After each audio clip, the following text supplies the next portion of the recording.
time, and I'll recognize the gentlelady from California. Thank you, Mr. Chair. I'll get right into it. Ms. Tyler, historically, the U.S. government has not targeted conservative groups. It has targeted civil rights organizations like the NAACP, like Dr. King, like the Black Panthers, often labeling them as extremist or dangerous to justify surveilling them. Would the gentlelady pause for 1 second? And I apologize for interrupting her. I'll make up the time. Can I ask the witnesses real quick? We're trying to figure out votes. Votes have been called on the floor.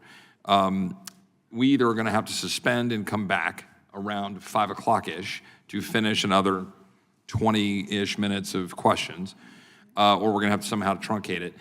Are the witnesses able to stay and finish out at 5 for like 30 minutes if that's what we have to do? Yes? Okay. The gentlelady can proceed with her questions and we'll figure out what we're doing. Okay. Labeling them as extremist or dangerous to justify surveilling and silencing them. So, Ms. Tyler, how does today's rhetoric accusing civil society organizations of weaponization echo those past government abuses used to silence or intimidate civil rights movements?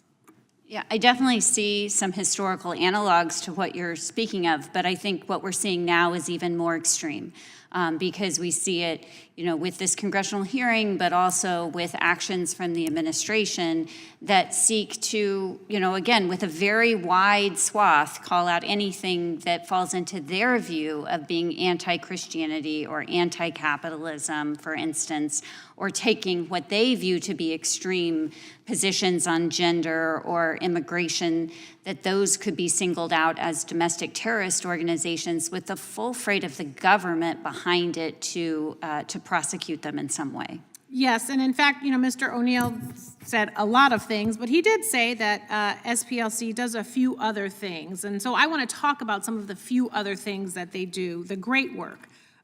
They have a continuous history of exposing anti-Black violence and white supremacist movements while defending the rights of those targeted by discrimination. In 2024, for example, the SPLC protected the voting rights of more than 3,000 Georgia voters after Cobb County failed to send absentee ballots on time.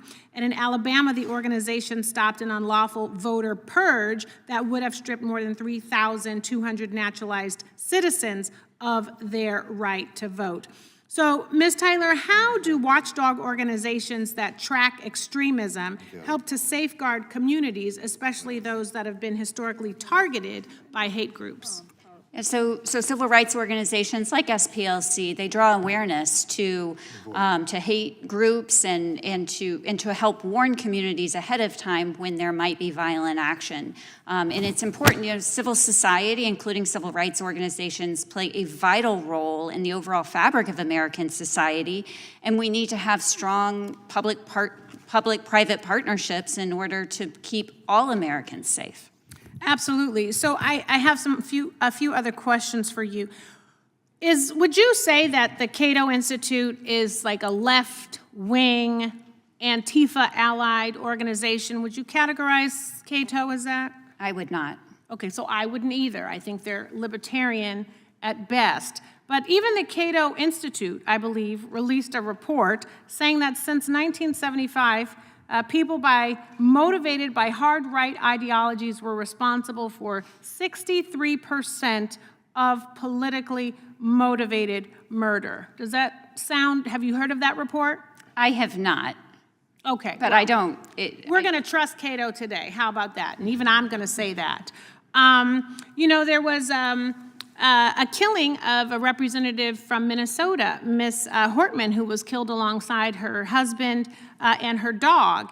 And the police recovered many items of the person responsible for killing them. And maybe you have you heard if they had also recovered like materials that this person had belonging to SPLC or other left-leaning organizations?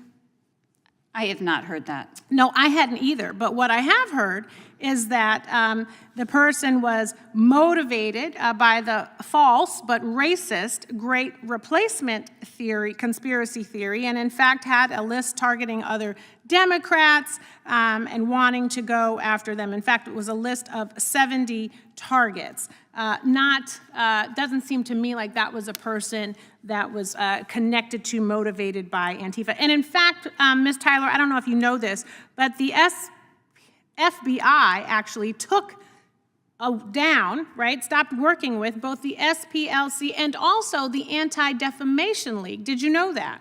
I learned that earlier in this hearing. And so what do you think about that?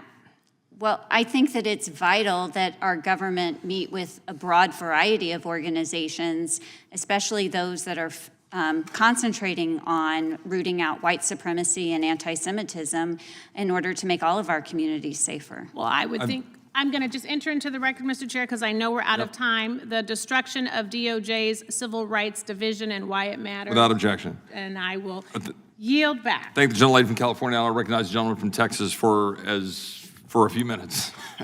Thank you, Mr. Chair, and thank you for holding this hearing, and thank you to the witnesses